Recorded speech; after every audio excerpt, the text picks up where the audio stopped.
The knee-jerk reaction of the Minister, I think, is regrettable for this reason. Number one, it has nothing to do with the independence of a body, that it should receive a direction which it should take into account. Nothing to do with its independence. And the phraseology of the amendment doesn't trench on the independence of the Commission at all. And the second thing is, if we go back to the section that we've just now approved, Alaska Hirluk, section 50. Sorry, did you say Alaska Hirluk or Alaska Hirluk? Alaska Hirluk. Oh. I'm speaking properly, I think. If you look at subsection 2 of that, it says that the power to prepare a statement of requisite skills, this is subsection 2 of the bill of section 50 that we've just now approved. It says the power to approve a statement of requisite skills and attributes under this part, and we've just been told that experience is not to feature in this for some reason, includes a power to prepare different statements of requisite skills and attributes, but not experience, by reference to different judicial offices. Well, that's fair enough. District Court or Supreme Court, I think that's a fair enough distinction. And secondly, in the case of judicial offices in the same court, different classes of business in that court, that it is reasonably anticipated a particular appointee to such office would deal with. So the principle is already there. They got the proposition wrong too? No, that it is reasonable to such appointee to such office would deal with. No, it's not. But they're still ending with the preposition. Oh, sorry, that's a different matter. I was taking up the phraseology of the draftsman, and I won't criticise the draftsman in this respect. But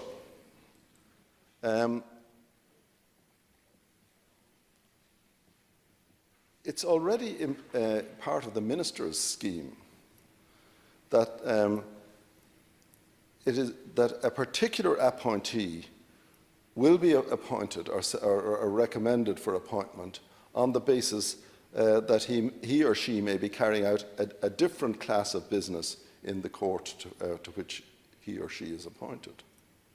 So that's there already. That's the minister's policy. And what I'm saying is that if the government wants more family law judges, it's the minister's responsibility and the government's responsibility to tell the Commission that. And it's no trenching on their independence. It's none of their function to determine that there should be a particular balance of judges of one class or another. It's for the government of the day to say, we want more criminal judges. We don't want to have more family judges for a bit. That court is well enough manned, if I can use that phrase, as things stand. And what I'm saying is, if you do accept the proposition that the likelihood that a particular appointee will, when you're setting out a statement of requisite skills and attributes, that a particular appointment will be going to a particular division of a particular court, the obvious thing to do is to, before the Commission embarks on that task, is for the government to say, we want the Commission to have regard to the fact that we are seeking an extra appointment to deal with family law rather than criminal law. And that would especially take place in the context of what the Minister's doing at the moment, expanding the Court of Appeal by a significant number of judges. I mean, if all of the newly appointed judges under his proposed statutory amendment were on the criminal side, it might be a good thing or it might be a bad thing, but at least I believe that the government is entitled, when it's especially increasing the resources of a court, to direct those resources towards a particular end of the court's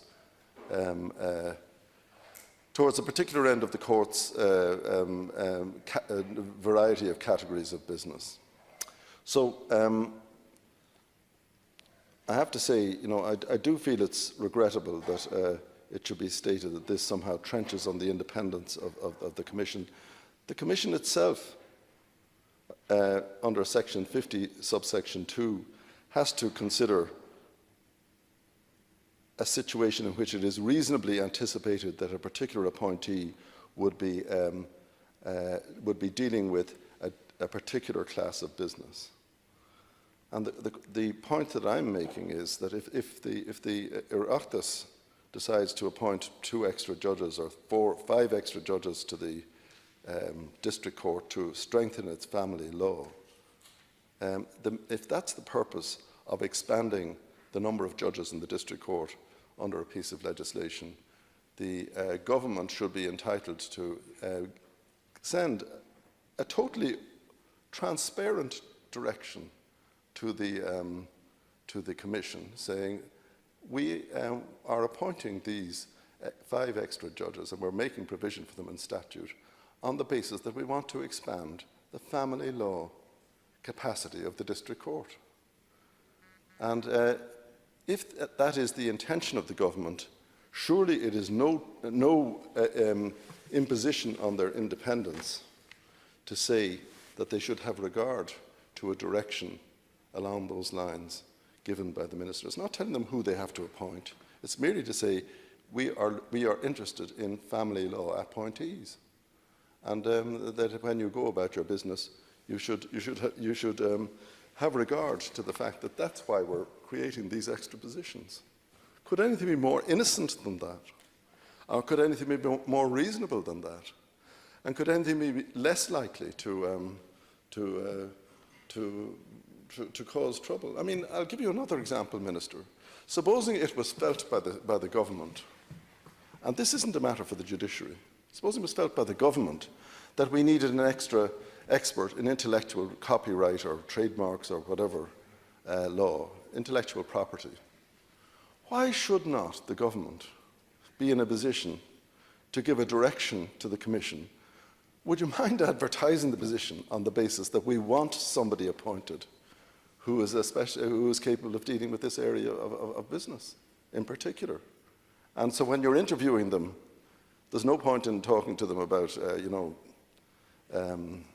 their experience in the district court doing TV license cases. This person is going to be a different person altogether. And that's why this amendment is being proposed. And I think it's rather unreasonable. And the second point is that in relation to the making of such a direction, the subsection 3 provides of the amendment that there would be consultation with the members of the various courts involved.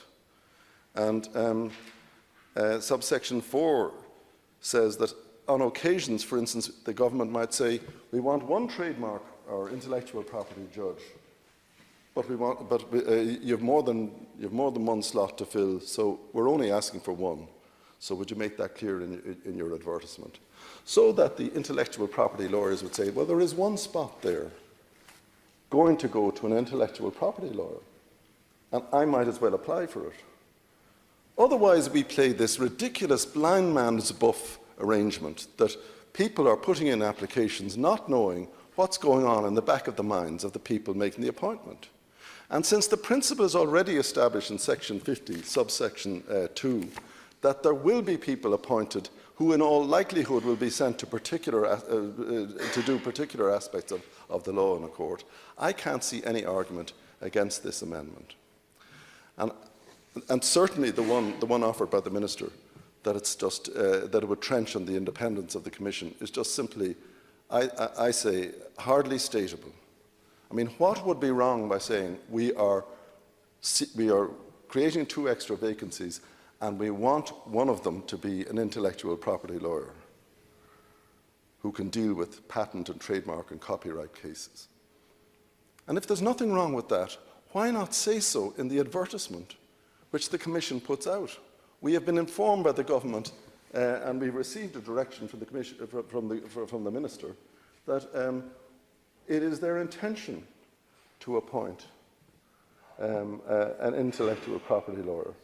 Because that means that all intellectual property lawyers, solicitors and barristers who specialise in that area will say, oh, that's interesting, this is what they're seeking. This is what the Commission are going to be addressing their minds to. And as I say, if there was only one such position coming up and such a direction was given, people who, as Senator Norris said, spent their life doing some totally different and obtuse area of law would say, well, I really am interested in that, and I'm not suitable for it either. I think you meant obscure.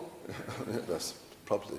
The law can never be obtuse. Listen, I didn't attend your lectures. I was one of the people who was left outside trying to get in because of the crowd. Because of the enormous crowd. Exactly. So I.